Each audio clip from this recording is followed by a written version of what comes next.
Assalamualaikum warahmatullahi wabarakatuh. Perkenalkan, nama saya Desi Rahmadina. Saya dari Fakultas Ilmu Komunikasi Universitas Bhayangkara Jakarta Raya. Saya ingin menyelesaikan tugas mata kuliah Kewarganegaraan kelas 4A1. Di sini saya ingin menjelaskan materi tentang perubahan dan tantangan di masa sekarang yang mengganggu keutuhan dan persatuan bangsa. Pertama, globalisasi di sini adalah proses integrasi internasional yang terjadi karena pertukaran pandangan dunia, produk, pemikiran, dan aspek-aspek kebudayaan lainnya. Kemajuan transportasi dan telekomunikasi, termasuk kemunculan internet, merupakan faktor utama dalam globalisasi yang semakin mendorong saling ketergantungan aktivitas ekonomi dan budaya. Meski sejumlah pihak menyatakan bahwa globalisasi berawal di era modern, beberapa pakar lainnya melacak sejarah globalisasi sampai sebelum zaman penemuan Eropa dan pelayaran ke dunia baru.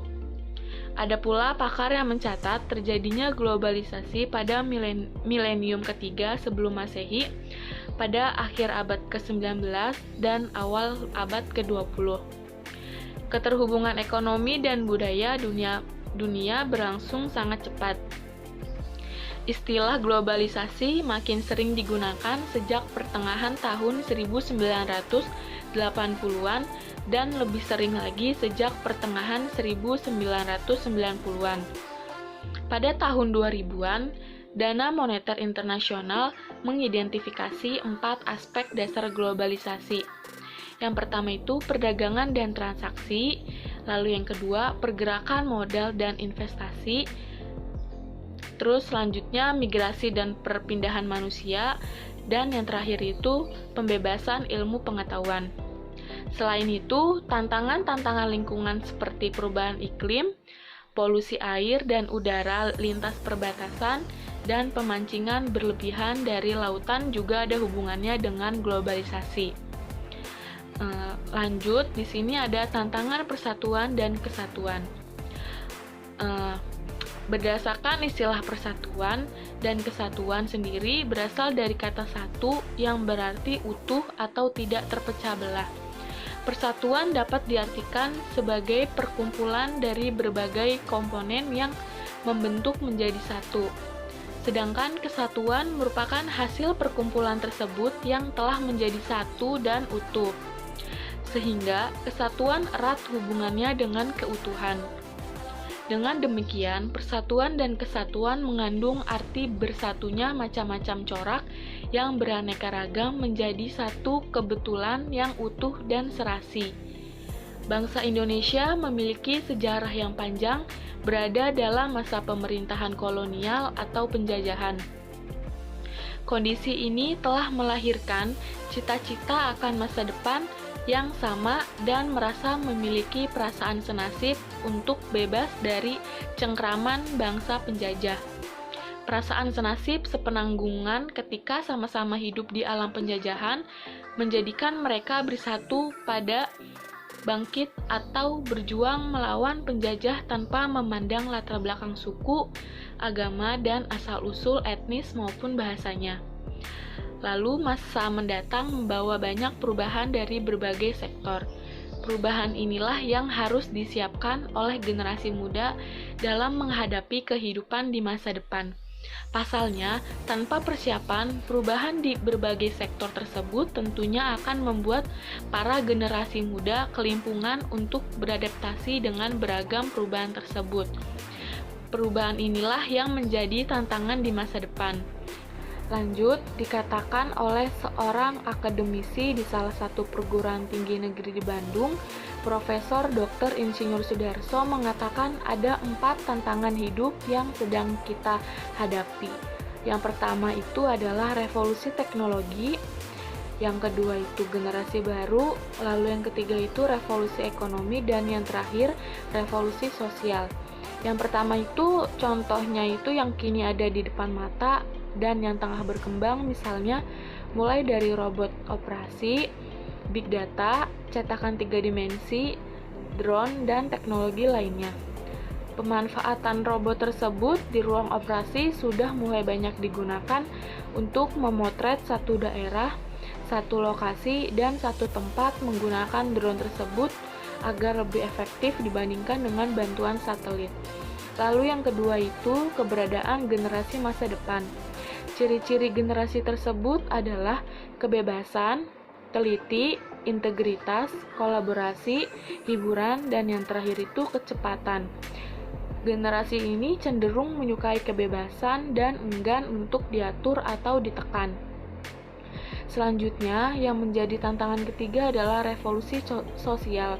Contohnya itu, hampir 93% keputusan untuk membeli dipengaruhi itu oleh sosial media atau dunia maya. Kemudian, 1 dari 3 pernikahan dimulai dari hubungan secara daring yang artinya merupakan pergeseran cara bersosialisasi manusia.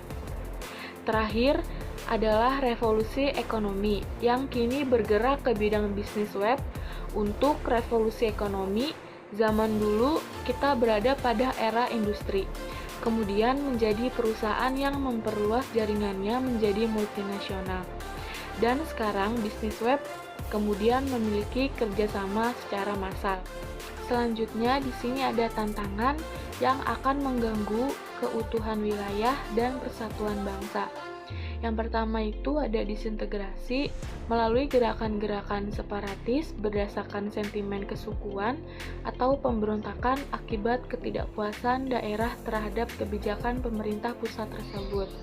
Lalu yang kedua itu keresahan sosial, akibatnya kesenjangan ekonomi yang mengakibatkan pelanggaran hak asasi manusia yang pada gilirannya dapat menyebabkan huru-hara massa.